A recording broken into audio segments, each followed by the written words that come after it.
ડાંગ જિલ્લામાં ભાજપના નવા સંગઠન બાદ હવે કાર્યકરોમાં નારાજગી જોવા મળી। નવસારી ડાંગમાં ભાજપ કાર્યકરોમાં ભારે અસંતોષ જોવા મળ્યો।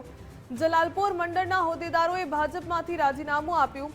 સુબીર તાલુકા મંડળમાં પણ ભાજપ કાર્યકરોમાં એક નારાજગી જોવા મળી અને હવે ડાંગની નારાજગી અંગે ગાંધીનગર સુધી ફરિયાદ પહોંચી। ભાજપ પ્રદેશ મહામંત્રી ડોક્ટર પ્રશાંત કોરાંટ ડાંગ પ્રવાસે, ત્યારે નારાજ કાર્યકરોની સાથે મુલાકાત કરીને સમસ્યા દૂર કરાશે।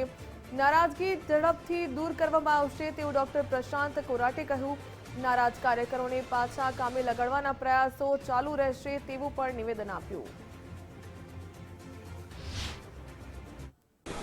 સામાન્ય રૂપે જે રીતે આપ સૌએ જોયું કે જિલ્લાઓ ઘણા બધા ઘોષિત થયા। જિલ્લાની અંદર ભારતીય જનતા પાર્ટીનું સંગઠન પર્વ ચાલુ છે, ત્યારે જિલ્લાની ટીમો પણ બની રહી છે અને જે રીતે આખા ગુજરાતની અંદર ખૂબ સારા વાતાવરણની અંદર ઘણા બધા કાર્યકર્તાઓને નવી જવાબદારી મળી છે, ત્યારે નવસારીની અંદર અને સુબીરની અંદર જે કાર્યકર્તાઓએ જવાબદારી મળી છે અને જે રાજીનામું આપ્યું છે એ પાર્ટીના જ કાર્યકર્તા છે।